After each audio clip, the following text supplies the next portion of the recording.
ইসলামটা কে খায় না মাথায় দেয় না ফুটবল খেলে কি? আমি ওটাই জানতে পারলাম না ইসলামটা কি।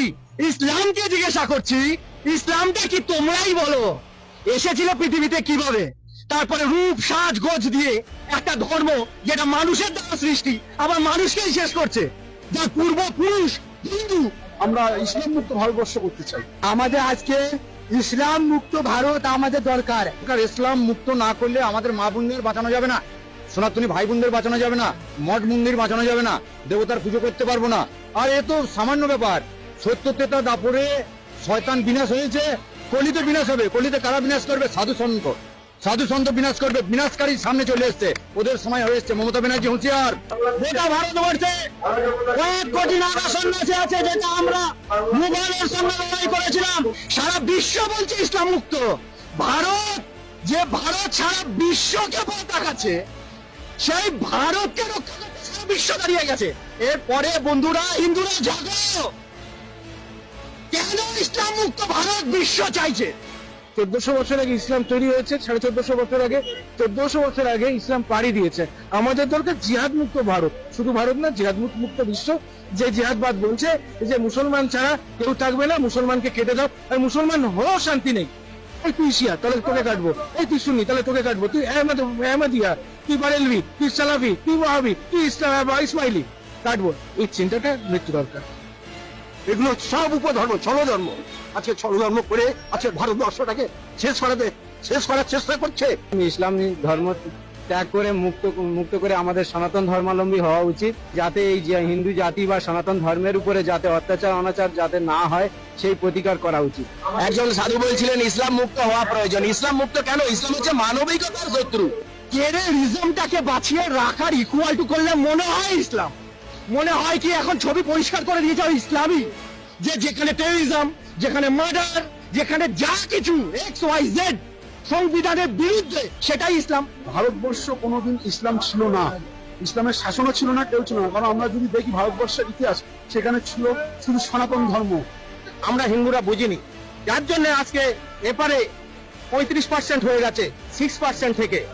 আমি সুমন্ত চক্রবর্তী, পূর্ব বর্ধমান জেলার 31 নম্বর ওয়ার্ডে আমার নিজস্ব পৈতৃক বাড়ি ছিল।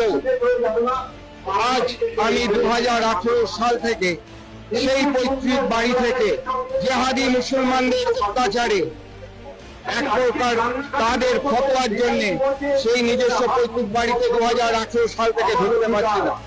আজকে যে হিন্দু সনাতন ধর্মটা কোথায় যাবে? আজকের হিন্দু সনাতন ধর্ম কোথায় গিয়ে দাঁড়াবে? ইসলাম বলে কোনো কথা ধর্ম ছিল না। আমাদের হিন্দু সনাতন ধর্মের শ্রীমদ ভাগবত ও শ্রীমদ ভাগবত গীতা এই কথাই বলেছে, জগতের ধর্ম নামে যাহা কিছু চলে ভাগবত বলে তাহা পরিপূর্ণ চলে। জগতে শুধু তো ছল ধর্ম, মোহ ধর্ম, দেহ ধর্ম করছে। প্রকৃত ধর্ম হলো সনাতন ধর্ম। যেটা বর্জনীয় সেটা বর্জন করো, যেটা নেওয়ার জিনিস সেটা নাও। এবার যদি তুমি এমন বিহেভিয়ার করো, বাকি সম্প্রদায়রা তোমাকে করোনা ভাইরাস ভাবা শুরু করে দেয়, ভাই তাহলে তো অ্যান্টিডট লাগবে তোমার বিরুদ্ধে। বাংলাদেশের সংখ্যা লঘু আমরা, সেই জন্য ওরা যার খেয়েছে যার পড়েছে তাকেই আজকে কারাগারে ভরে দিয়েছে। কিন্তু ভারতবর্ষ অত সোজা না।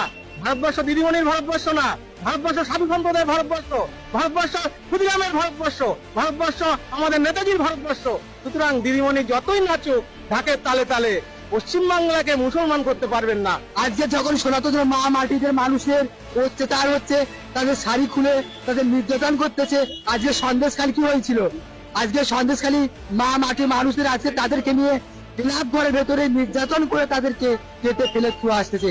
এটাই হচ্ছে ইসলামের সাধন।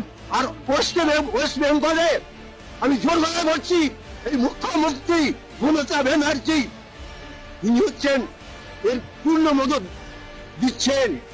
ইউরোপ, আরব সব জায়গার মুসলমানরা আজকে মমতাকে নিন্দন দিচ্ছে। এগুলো হচ্ছে রাজনীতি। রাজনীতিটা হচ্ছে নোংরা নীতি। ইসলাম মুক্ত ভারত তো দরকারই, তা সেই সময় এসে গেছে। আমাদের সনাতনী জেগেছে, হিন্দু জেগেছে, আর কত মার খাবে? মা বোনদের উপরে কত অত্যাচার হবে? বাংলাদেশে যেরকম জঙ্গি রাজ চলছে, পশ্চিমবাংলা তো সেরকম শুরু করেছে মমতা ব্যানার্জি আর ফিরাদ হাকিম। ওদেরও ক্ষমা নেই। এরা গদ্দার, এরা গদ্দার, এরা গদ্দার। আজ আমার গোটা শরীরে 18 থেকে 19টা প্রশাসনকে বলতে বলতে চাই আমাদের নবী আপনার নবী, আমাদের আল্লাহ আপনার আল্লাহ। আমরা জনগণকে বলতে চাই আমাদের আল্লাহ আপনার আল্লাহ, আমাদের নবী আপনার নবী।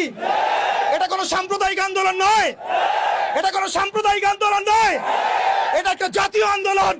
আমরা জানি আপনারা ইমারা কায়েম করতে পারবেন না, আমরা জানি যে আপনারা আল্লাহর বিধানকে আল্লাহর জমিনে বাস্তবায়ন করার ক্ষমতা রাখেন না, কিন্তু অন্তত সাতেমদের বিচারের আইনটা বাস্তবায়ন করে নিজেদের ইমান এবং মুসলিমত্বের ন্যূনতম পরিচয়টুকু দেন।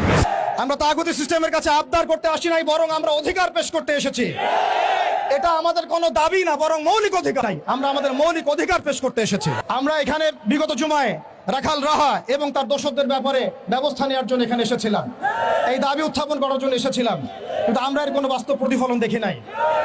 আজকে আমরা আরো বড় পরিসরে দাবি দেওয়া পেশ করব, বরং এটা আমাদের অধিকার। সেটা হচ্ছে শুধু রাখাল রাহা নয়, বরং যত প্রকার সাতেমে রসুল আছে, যত প্রকার আল্লাহ দ্রোহী আছে, ইসলাম বিদ্বেষী আছে, প্রশাসনের মধ্যে হোক, আমলাতন্ত্রের মধ্যে হোক, এমপি মন্ত্রীর মধ্যে হোক, জনগণের মধ্যে হোক, ব্লগারদের মধ্যে হোক, যে কোনো শ্রেণী পেশার মধ্যে হোক না কেন, তাদের সবার বিচার বাংলার মাটিতে করতে হবে।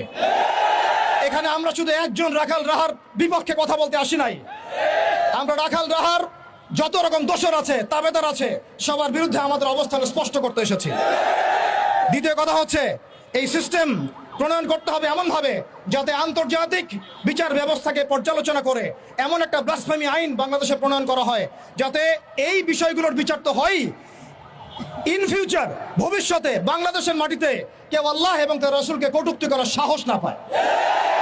এমন একটা আইন আমরা প্রণয়ন করতে চাই আপনাদের মাধ্যমে, এবং এমন একটা আইন প্রণয়নের দাবি করতে চাই আপনাদের কাছে, যেই আইনের মধ্য দিয়ে আগামীর বাংলাদেশে কোন প্রজন্ম গড়ে উঠবে না যারা আল্লাহ এবং তার রাসূলকে গালিগালাজ করে। আমরা জানি আপনারা শরিয়া কায়েম করতে পারবেন না, আমরা জানি আপনারা ইমারা কায়েম করতে পারবেন না, আমরা জানি যে আপনারা আল্লাহর বিধানকে আল্লাহর জমিনে বাস্তবায়ন করার ক্ষমতা রাখেন না, কিন্তু অন্তত সাতেমদের বিচারের আইনটা বাস্তবায়ন করে নিজেদের ইমান এবং মুসলিমত্বের ন্যূনতম পরিচয়টুকু দেন। নিজেদের ইমান এবং মুসলিমত্বের ন্যূনতম পরিচয়টুকু আপনারা প্রদান করেন। আমরা শেষ কথা বলছি এটাই, যে আমাদের সরকার এদের বিরুদ্ধে আমাদের অবস্থান নয়, আমাদের প্রশাসন তাদের বিরুদ্ধে আমাদের অবস্থান নয়, আমাদের জনগণ তাদের বিরুদ্ধে আমাদের অবস্থান নয়। আমরা আজকে চাইলে এখানে কোটি মানুষের সমাবেশ করতে পারতাম। আমরা ওয়ার্ল্ড অ্যাফেয়ার্স বুঝি, আমরা জিও পলিটিক্স বুঝি, আমরা দেশের অভ্যন্তরীণ বিশৃঙ্খলাগুলো বুঝি, কিন্তু আমরা সাতেমে রসুলের ইস্যুতে কেউ চুপ থাকবো না ইনশাআল্লাহ।